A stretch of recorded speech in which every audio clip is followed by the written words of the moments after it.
During Jehoiakim's reign, Nebuchadnezzar king of Babylon invaded the land, and Jehoiakim became his vassal for 3 years. But then he turned against Nebuchadnezzar and rebelled. The Lord sent Babylonian, Aramean, Moabite, and Ammonite raiders against him to destroy Judah, in accordance with the word of the Lord proclaimed by his servants the prophets. Surely these things happened to Judah according to the Lord's command, in order to remove them from his presence because of the sins of Manasseh and all he had done, including the shedding of innocent blood. For he had filled Jerusalem with innocent blood, and the Lord was not willing to forgive. As for the other events of Jehoiakim's reign, and all he did, are they not written in the book of the annals of the kings of Judah? Jehoiakim rested with his ancestors. And Jehoiachin his son succeeded him as king.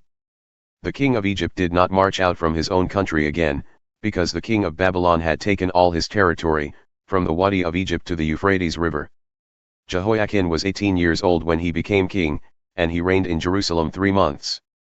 His mother's name was Nehushta daughter of Elnathan, she was from Jerusalem. He did evil in the eyes of the Lord, just as his father had done. At that time the officers of Nebuchadnezzar king of Babylon advanced on Jerusalem and laid siege to it, and Nebuchadnezzar himself came up to the city while his officers were besieging it. Jehoiachin king of Judah, his mother, his attendants, his nobles, and his officials all surrendered to him. In the 8th year of the reign of the king of Babylon, he took Jehoiachin prisoner.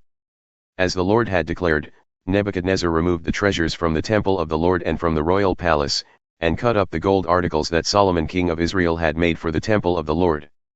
He carried all Jerusalem into exile, all the officers and fighting men, and all the skilled workers and artisans, a total of 10,000.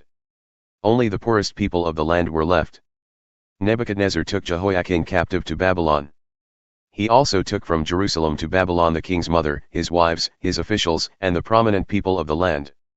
The king of Babylon also deported to Babylon the entire force of 7,000 fighting men, strong and fit for war, and 1,000 skilled workers and artisans.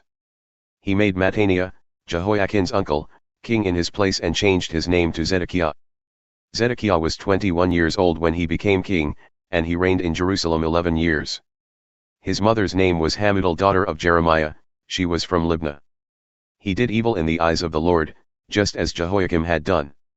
It was because of the Lord's anger that all this happened to Jerusalem and Judah, and in the end he thrust them from his presence. Now Zedekiah rebelled against the king of Babylon.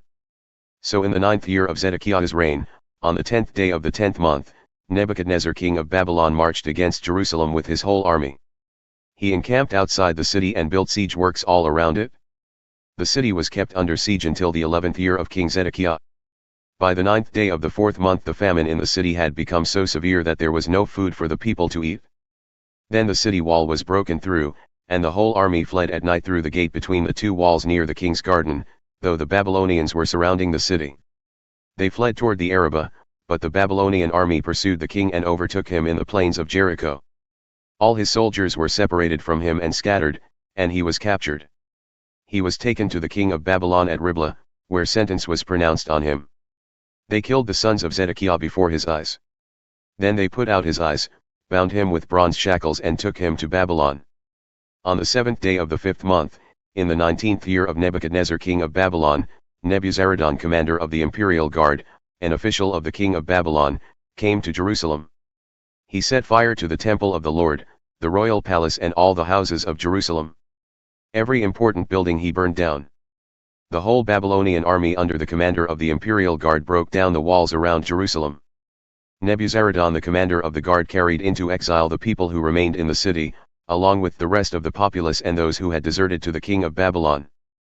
But the commander left behind some of the poorest people of the land to work the vineyards and fields. The Babylonians broke up the bronze pillars, the movable stands and the bronze sea that were at the temple of the Lord, and they carried the bronze to Babylon. They also took away the pots, shovels, wick trimmers, dishes and all the bronze articles used in the temple service.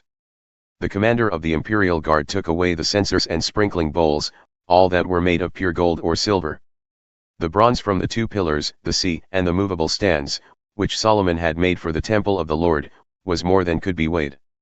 Each pillar was 18 cubits high. The bronze capital on top of one pillar was 3 cubits high and was decorated with a network and pomegranates of bronze all around. The other pillar, with its network, was similar. The commander of the guard took as prisoners Seraiah the chief priest, Zephaniah the priest next in rank, and the 3 doorkeepers. Of those still in the city, he took the officer in charge of the fighting men, and 5 royal advisers. He also took the secretary who was chief officer in charge of conscripting the people of the land, and 60 of the conscripts who were found in the city. Nebuzaradan the commander took them all and brought them to the king of Babylon at Riblah. There at Riblah, in the land of Hamath, the king had them executed. So Judah went into captivity, away from her land. Nebuchadnezzar king of Babylon appointed Gedaliah son of Ahikam, the son of Shaphan, to be over the people he had left behind in Judah. When all the army officers and their men heard that the king of Babylon had appointed Gedaliah as governor, they came to Gedaliah at Mizpah, Ishmael son of Nethaniah, Johanan son of Kareah, Seraiah son of Tanhumeth the Netophathite, Jazaniah the son of the Moabite, and their men. Gedaliah took an oath to reassure them and their men.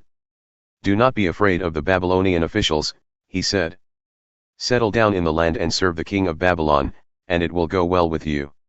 In the 7th month, however, Ishmael son of Nethaniah, the son of Elishama, who was of royal blood, came with 10 men and assassinated Gedaliah and also the men of Judah and the Babylonians who were with him at Mizpah.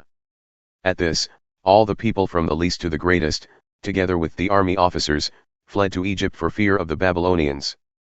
In the 37th year of the exile of Jehoiachin king of Judah, in the year Marduk became king of Babylon, he released Jehoiachin king of Judah from prison. He did this on the 27th day of the 12th month. He spoke kindly to him and gave him a seat of honor higher than those of the other kings who were with him in Babylon. So Jehoiachin put aside his prison clothes and for the rest of his life ate regularly at the king's table.